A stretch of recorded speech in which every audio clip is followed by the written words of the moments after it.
I have bought $11 million worth of real estate in the past 5 years, and every single one of those properties cash flows and has built-in equity when I bought it. There's two formulas I've used to analyze every single one of those properties. I'm about to show you those formulas now so you can get a rental property and a rental portfolio that cash flows and has equity and can make it through any recession.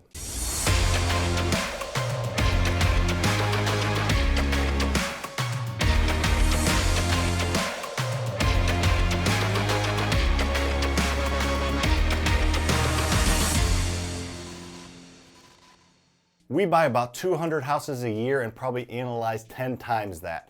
Not every single property we buy makes sense as a rental. Sometimes it makes sense as a good flip or a good wholesale, but doesn't make sense as a rental. So there's two formulas that you need to use to make sure something's going to work as a rental. It's going to cash flow and you're going to have equity. So there's two formulas that you need to run on every single deal if you want to keep it as a rental. The two formulas that you need to know are your max allowable offer formula. We're going to go over that in great detail here in a second, but that allows you to know what to purchase at so there'll be enough equity at the end so you can refinance out. The second formula you need to look at to make sure cash flows is cash flow formula. So there's a formula you can run based off of what the property is renting at, and then we work our way down and we'll show you how much it will actually cash flow a month. So using those two formulas, you know that you're buying it right with enough equity to be able to refinance out and burr out, and you're also buying it so the numbers make sense that it actually will cash flow every single month, because you want to make sure you have equity and you want to make sure the property cash flows. That is a way to build a rental portfolio that can withstand, raises in the real estate market and dips in the real estate market because you've built in equity and it cash flows. When I got first started buying rentals, I thought you had to put 20% down on every single rental property that you bought. I didn't realize there was a way to buy rental properties using other people's money, and that max allowable offer formula, the first formula that we talked about, kind of takes care of not having to put 20% down on every single rental property. It can literally change your real estate investing career and mindset just understanding how to buy rental properties so you don't have to put 20% down. So let's head on over to the whiteboard and let's kind of dig into this max allowable formula, and then we'll talk about the cash flow formula after that. At the end of this video, I'm going to explain how you can win a full free one-day mentorship with me and my entire team. So stay tuned to the end of the video. I'm going to tell you what you can do to win that free day. So I'm about to show you the max allowable offer formula. This formula is extremely important if you're wanting to buy rental properties with the BRRRR method.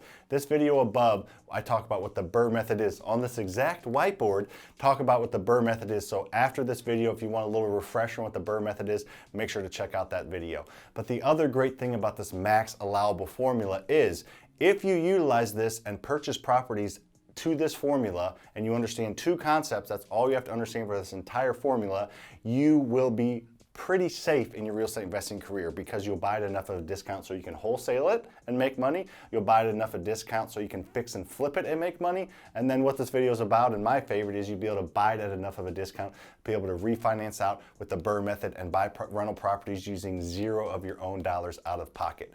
So let's check out the formula and then we'll talk a little bit more and explain it, and we'll do a couple examples. Alrighty, this is the max allowable offer formula. We're going to dig into and explain every little thing in detail, but these are the two things you need to know. If you know with somewhat level of confidence what it's worth and what it's going to take to get it to that, you can buy properties at enough discount to make this work. And I wanted to make a note before we dig into this, that this works in any market because it's based off percentage discount of market price. So this works all the way from New York to California to Missouri to Texas up to Minnesota. See what I did there? So this works across the entire country because you're basing it off of a percent of market price. When the market price is here because real estate prices are down, you're buying percentage below that. The market price is here because the real estate market is hot like it is now, you're still buying off a discount percentage of that. So that's how it allows you to be a little more secure. So ARV stands for after repair value, what the house is worth fixed up. After you do the repairs and after you fix it up, you need to know what it's worth so you can run this formula. And a good way to do that is to run 3 comparable sales. That's 3 houses that have sold in the past 6 months, 3 months preferably, that have sold within a half a mile, quarter mile preferably. If you can't tell by my preferably words I'm using, you're trying to get something as close and as similar to your house as possible that have sold as recently as possible. And you need to make sure the houses are basically the same house as far as size and square footage and bedrooms and baths. So a 3-bed, 2-bath, ranch, you need to compare it to a 3-bed, 2-bath ranch that's hopefully around the same square footage. And then make sure, like I said, if it's in the same neighborhood if possible, but definitely the same school district. So that's how you run a comparable sales. You can do that yourself through Zillow, Redfin, some of those type of sources. Those are decent. They just don't have all the information. But if you have access to the MLS, which is the multiple listing service, or access to a real estate agent that will run 3 comparable sales for you, that can go a huge way because you'll get more accurate data. And you need to do that because when you do the BRRRR method, when you refinance, that's what they're going to do to figure out the value of your house, is they're going to run 3 comparable sales on it. Same if you're selling your house, they're going to run 3 comparable sales. So we're doing that in the front end now so that you know what people are going to run it at when you either sell it or refinance it. So that's after repair value. So first thing you need to figure out, you multiply it by 0.75, which is basically your equity if you're doing the BRRRR method, or your profit if you're flipping. It's just building in some profit for you and building in some equity, minus repairs. So this is, you need to know what it takes to get the house up to that after repaired value, that market condition, that rent ready condition, or that sale ready condition. So you need to know what repairs. And this takes some time. This is kind of trial by error, trial by fire, just figuring out what the repairs are. A couple quick tips that can help you figure out what the repairs are is, 1, get 3 bids on everything if possible. Number 2 is bring in an investor who's done it before that can give you an idea. Like, I know pretty well how much, or I know exactly how much it costs to finish hardwood floors in my area. I know how much it costs to put a rental kitchen in. I know how much it costs to put a retail kitchen in, you know, within reason, within a small percentage. So you'll learn over time, and people that have done it before have learned over time. So bring them in. Lots of times they'll do it for free. Or if not, you might have to pay them a little bit or give them a little bit of profit, but that's okay. If you're bringing someone in there that's been there before, they can help you know what that number is. Or if you don't have anybody like that and you're getting bids on everything, make sure you get at least 3 bids from the contractors, because these are such important numbers. If you know it's worth fixed up, which you can know to a certain degree of certainty, and if you know what it costs to get it to that condition, then you know what price to buy, so you have multiple exit strategies and you can make sure that you're not using any money out of pocket. So let's do a quick example, and then we're going to go into the cash flow formula, because something can meet this easily and not meet the cash flow formula, and it will not be a good rental.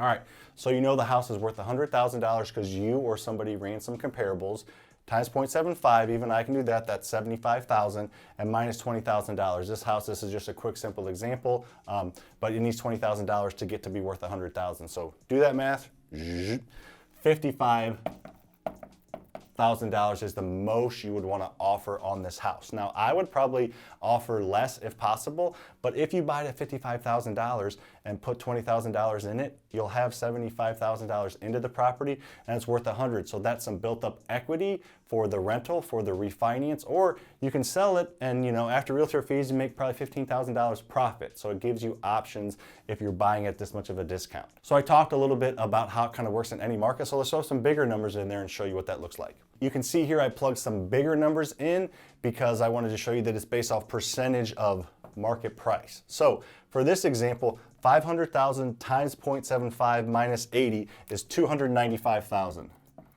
So if you are buying the property that you're confident that's worth 500 and that's what it takes to get it to be worth that amount, you know your max allowable offer. So offer 275, 280. So this is all based off percentage of current market price in your specific market. So I'm going to erase all this and we're going to talk about the cash flow formula. So if you follow this formula, you have multiple exit strategies and you can keep it as a rental if it cash flows. If it doesn't cash flow, this would make a great flip, or you could potentially wholesale, but we're talking about rentals in this video, so let's get into the cash flow numbers.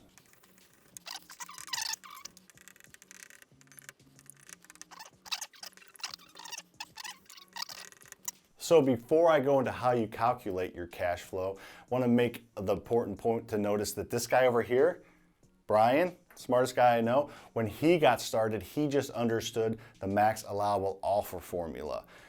He was buying houses that he had equity in, but they weren't cash flowing. He wasn't taking this part into account. So when he was building his rental portfolio in 2003, 2004, the market was going crazy. So he was able to have equity in the properties, but they weren't cash flowing because he wasn't taking this part into account. So that just kind of hindered his growth, and he's still kind of shelling off some of those properties that weren't the best properties when he purchased at the beginning, because he was kind of just buying off of feel and buying off of equity, not buying off of cash flow. Like I said at the very beginning of this video, every single one of my rental properties cash flows and has equity because I follow both of these formulas. So my rental portfolio is put together extremely well with cash flow and with equity, so that's why I feel very confident. And like I said, we're technically in a recession right now, going through recession. I feel pretty confident because I have a ton of equity and things are cash flowing. So let's talk about the cash flow formula now. There's 6 main things that most people take out when they're running their cash flow formula to make sure it cash flows. So we're going to talk about the expenses every single month.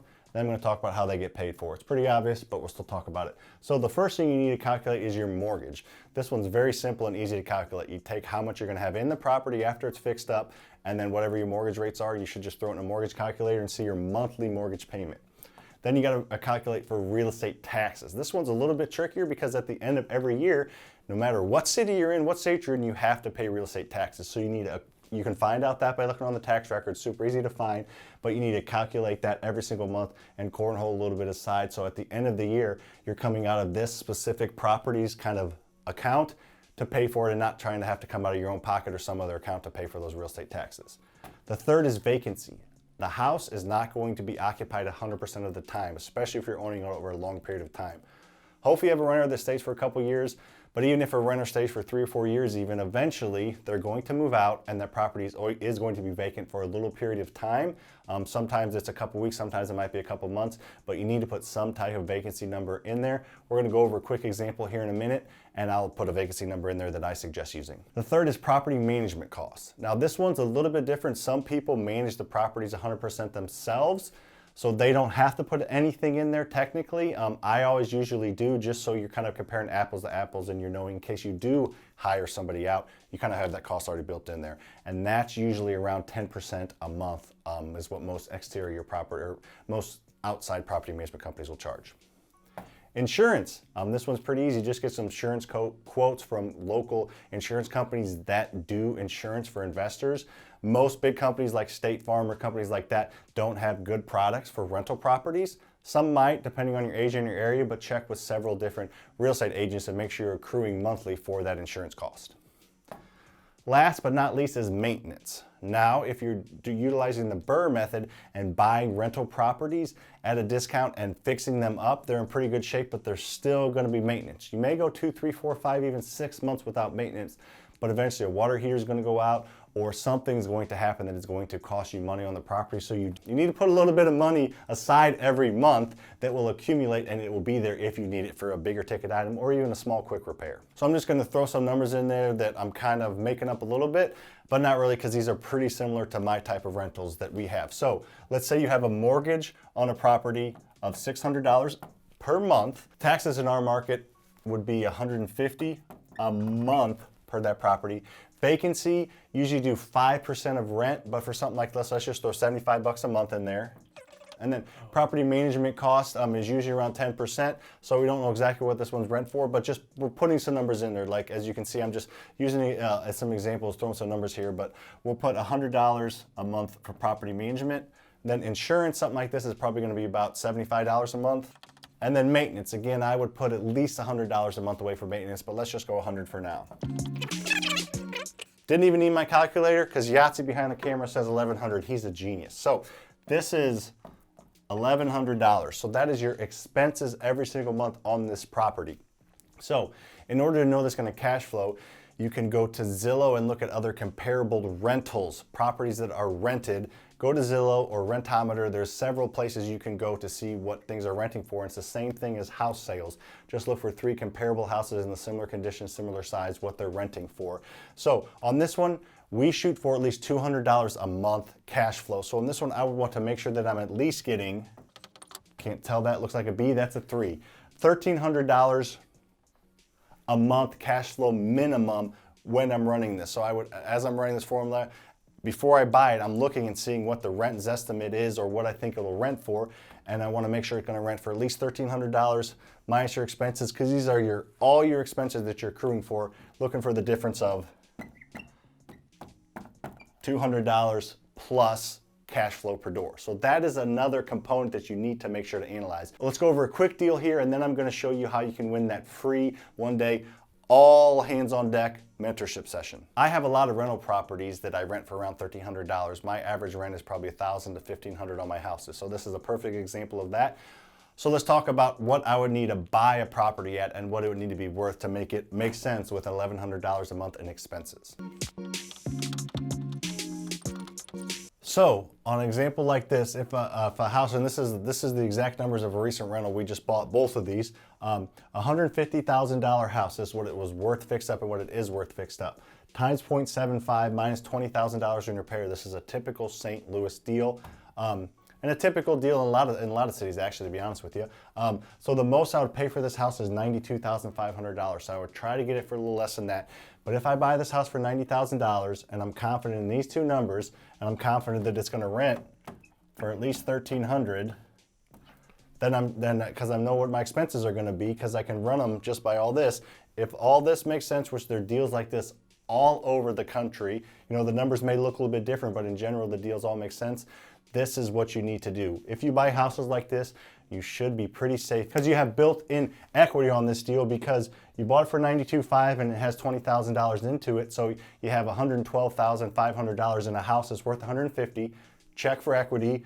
It rents for hopefully at least $1,300. This deal that we did run like this, I think actually rents for $1,400. But you have rent plus your monthly expenses are covered plus cash flow. So you buy something like this, you should be pretty safe even as you're going through a recession, and even if the market shifts a little bit. If there's a seismic shift in the market, obviously that's a little bit of a different story, but those don't happen very often. So if you do this and keep building this way, you should be successful, because guess what? The price of the house, the value of the house goes up over time. The tenants is paying the mortgage down over time, so that equity just keeps growing and growing. So if there is a little bit of a dip and the house gets worth less, there still should be some equity built in. So I want to tell you how you can win that 1-day free mentorship challenge that's worth over $10,000, and that is just by simply commenting on this video. It doesn't take much time or effort for you to comment, and if you have a question, definitely comment, because I'm the one that personally responds to all the questions. So in order to win that, watch this video, like it, and comment on the video below. We have this really cool formula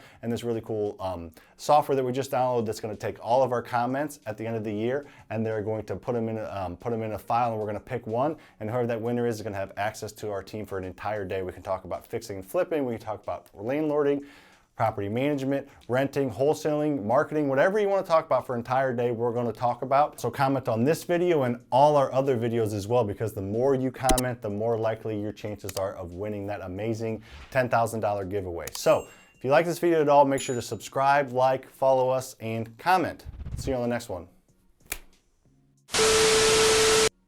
That hurt my thumb.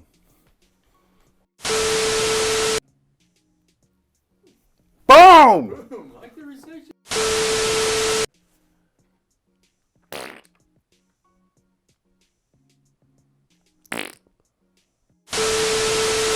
So I have a lot of rental properties that cash flow about $1,300, or I have a rental Oh, I burp so much. What you can do to win. Professor Sam, done for the day.